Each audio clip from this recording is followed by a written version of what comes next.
The Howard County Energy District is a volunteer nonprofit group of Howard County people who are dedicated to strengthening our communities through local renewable energy and improved energy efficiency.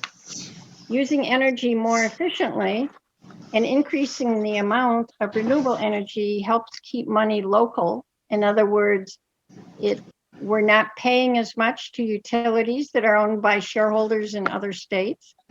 It helps make people more comfortable in their homes and helps farms and other businesses improve their facilities and reduce their costs. It helps local governments offer more services to their residents without increasing tax levies. In short, it strengthens our communities. I would say, just as an ad, in fact, we're already running ads on our Facebook page. We are always looking for other like-minded people who are interested in this. And if you might either yourself be interested or know of someone, please let us know. We are also advertising for a part-time program manager, and details are on our website at howardcounty.energydistrict.org. Mm-hmm. I got a question for the group. Is that a solar credit or is that a renewable credit? I don't understand what it would take, but maybe there'd be a way to include ground source geothermal in that same analysis. How would we go about accessing that type of opportunity? Oh, that's an interesting one. That is a good question, Larry. Yeah. Let's take that one offline and really think about it. Yeah. Very good question and good point. Well, Dave, I was just going to add here, there was one comment from Dave, and he just wanted to make the comment that without the tax credit, the payback, the federal tax credit combined with the state, the payback for his project would have gone from 8 years to 30. And he was able to, as a farmer, was able to take advantage of depreciation as well, which is a real thing. And again, Larry's point, I mean, why is that right now? The solar only, because that depreciation would definitely apply to geo projects as well. And that really does make it a slam dunk for these big commercial operations. It's I've run the numbers lots of times for the city, and before we did it and after we did it, and it's just been really good. And there's been some reduced solar production recently because of clouds, and that's been an issue for the investor. But unfortunately, we can't control the weather. Another opportunity we might be able to access is the thought of the carbon offsets and businesses or entities that are looking for ways to invest in something if they can't take advantage of getting themselves to net zero on their own. I know I attended a program for the energy district in Winneshiek, and I believe that there are ways, not just with the tax credit, but to get investor interest with the ability to do, I don't remember what they call it exactly in the Winneshiek, but Aniota tags. There you go. And maybe there's opportunities there where there might be entities that would like to do some carbon offsets, and we need to explore providing that linkage to access those people. Yeah, which is so important. What you're talking about are the renewable energy credits, the RECs, they talk about that. And yes. It's been fairly interesting. Again, they're really being talked about in solar circuits right now, but it certainly would be something that you could consider for geo as well. But those renewable energy credits, right now, Iowa does not have a market in theory for those. And unfortunately, with the new net metering law being codified, it forced the investor-owned utilities to create new tariffs. And Mid-Am just had to put up their new tariff, and it did get approved, but they were able to say that the solar, the owner of the local solar, and Amy can maybe get me straight on this if I say it wrong, but the way I understand it is that in order to get net metered now and have it be credited, to get that net metering credit, the inflow and the outflow, the investor-owned utility is now saying, you don't have the rec owner of solar, we do, because we're giving you credit at full market value for those kilowatts that you're putting back onto the grid. When we'll buy them from you at full market value of kilowatt price, full value price, and then when you need them back, you'll get them back, and you'll buy them back at full price. So we get the renewable energy credit, not you.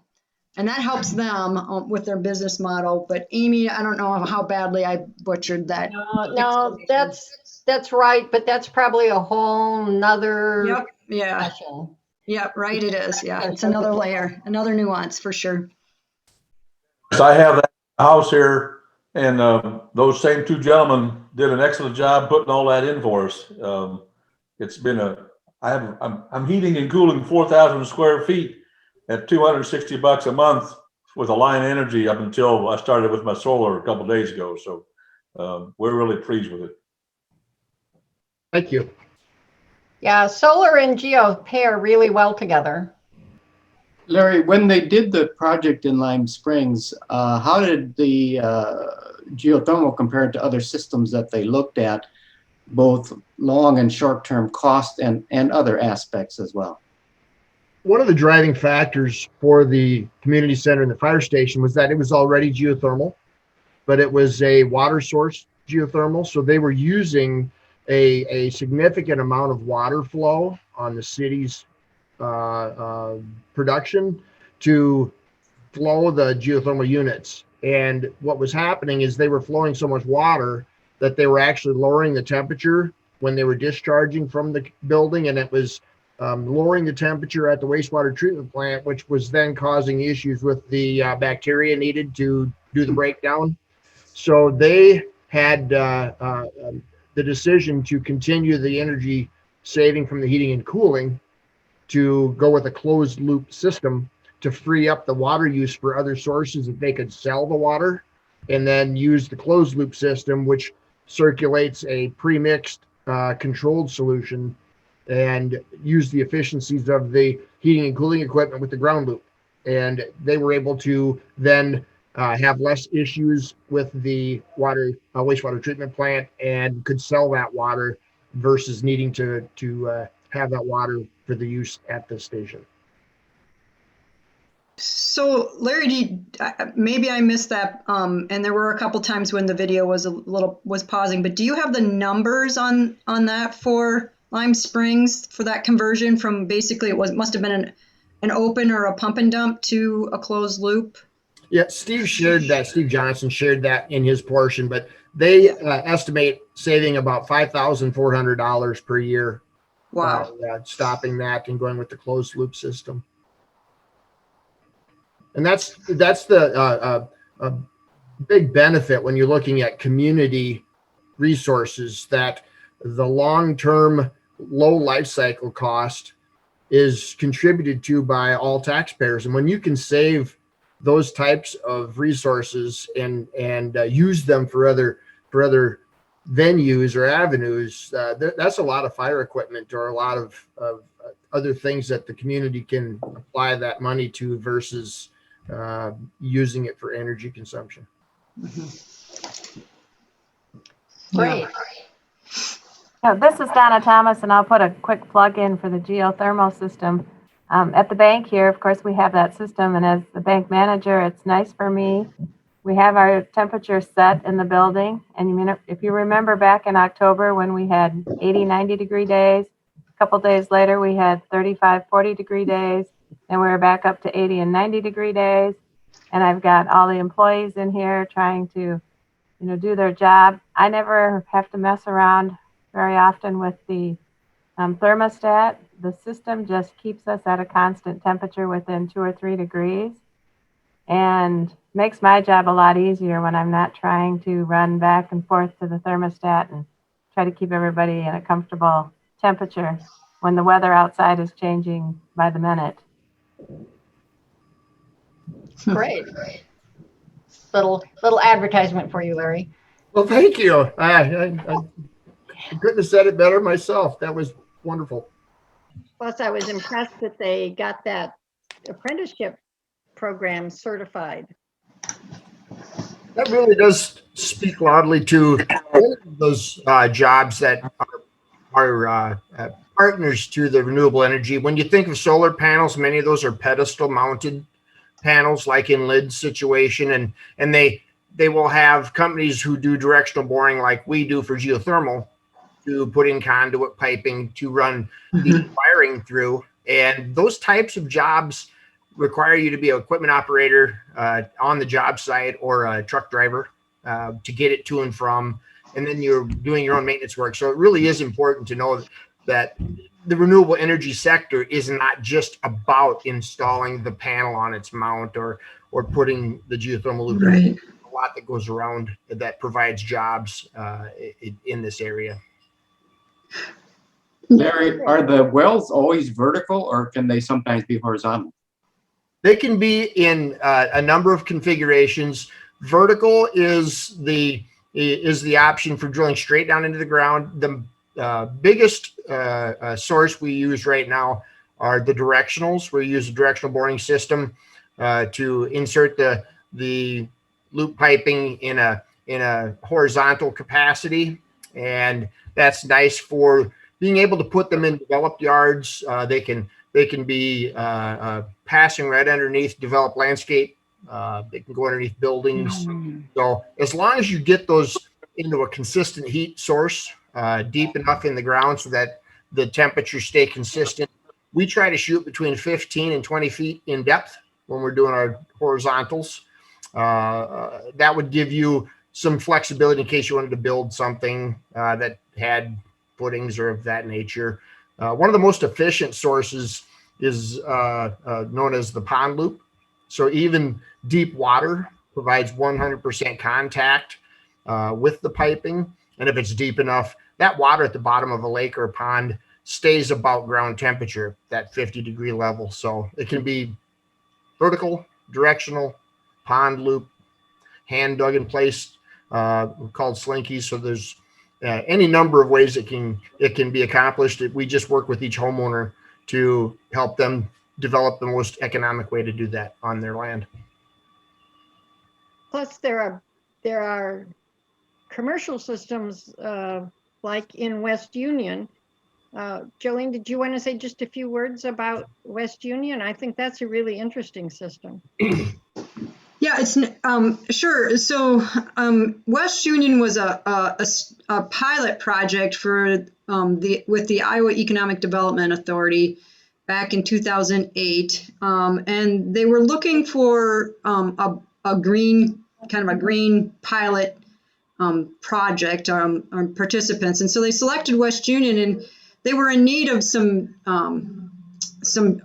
having their streets redone, and so they actually did a couple of green initiatives all at the same time. They put in permeable pavers in their downtown district, and they also did some bioswales to help with stormwater runoff and to kind of protect the Glover's Creek that was in there, that the city was in the watershed of. And then they also put in this shared geothermal system that's in the downtown district. And there are 52 stubs properties that are available to connect to the shared loop field. And so instead of every one of them having their own dedicated vertical wells, they have a shared loop system. And they were just then the property owners that wanted to take advantage of geothermal energy were to put in their own heat pumps, and then they just used the shared loop field for their energy, their geothermal energy, to heat and cool their buildings. They pay a monthly connection fee, and it has been turned out to be a very efficient way for these businesses to heat and cool their buildings. It's reduced their carbon emissions. At the same time, it reduces their heating and cooling costs. So it does make the West Union downtown district kind of an attractive place to do business. It's a least cost scenario for someone that is looking for an efficient way to heat and cool their building. Larry, do you know if any other cities are looking at that? Pardon me? Do you know if any other cities are thinking of something similar? There are growing numbers of cities that realize the shared green spaces are an untapped source for energy, for businesses, for offices. There's a project taking place in Ankeny right now called the Baker Subdivision, where the city is actually helping to develop cul-de-sac lot developments and installing the geothermal loops right in the boulevard areas, so that it's already done, and the city will incorporate that into their billing cycle, just like water or any other utility. So they're being proactive in helping people understand that once it's in, it will save them month to month. We also are partnering right now with the city of Des Moines. They have an initiative, the 2035 initiative, to increase the amount of renewables and decrease the carbon footprint, and are looking for ways similar to West Union to utilize shared spaces so that the earth can produce that energy for you and still utilize the space above it for parks and that type of thing. So there's a growing number of communities doing it. College campuses take advantage of the concept of having shared loop fields as well. So yeah, it has been, it is popular, and at a time when there's two things that I think Larry says that are really important. First, that, and it goes pretty quick, but it needs to be said, geothermal energy is 400% more efficient. So you're using a natural gas or gas furnace, 1 in equals less than 1 out as far as units of energy. But with geothermal, it's 1 in and 4 out. So the Cedar Falls utility is going to be charging each one of their ratepayers $450 more this year for natural gas because of the outage in Texas. And so as we become more and more vulnerable to what happens in out-of-state emergencies, it makes sense to take advantage of our local energy and not be prone or vulnerable to big gas that's produced out of our state. Any other questions we can help with on that? I have a geothermal question. I wondered what they thought of the pump and dump system.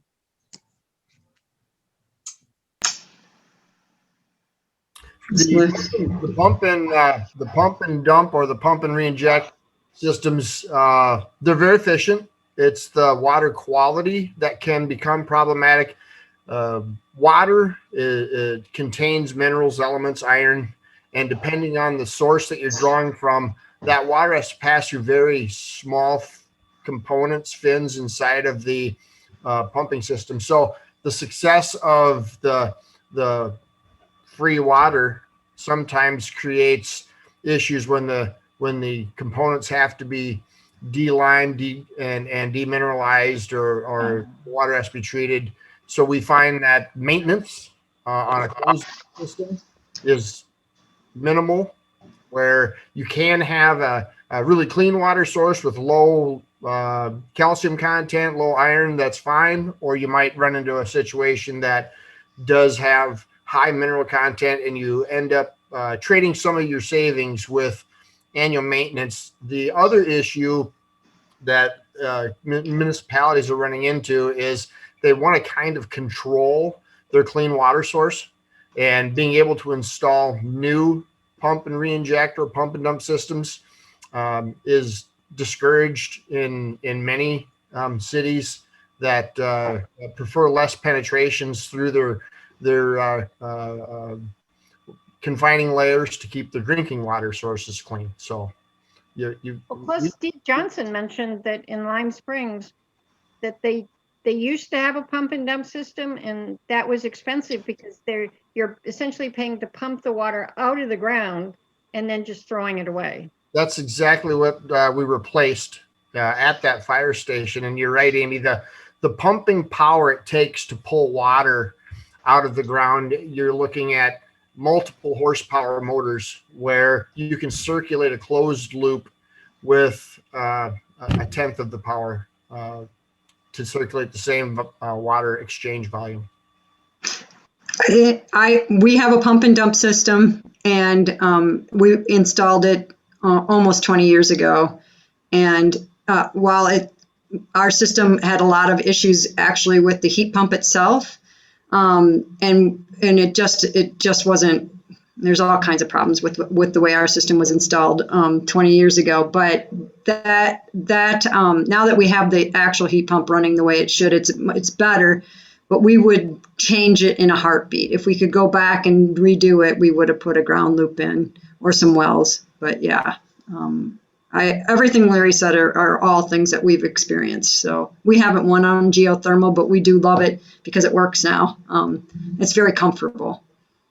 Our biggest challenge with geothermal is we prefer to be the nicest people you meet one time and forget about, because that material that goes into that ground loop is warranted from the manufacturer for 50 years. They said it'll last 100, but they just are limited in what they can warranty. The loop itself is impervious unless it's dug through or damaged by some outside means. So the ground loop itself lasts forever, but you just can't see it.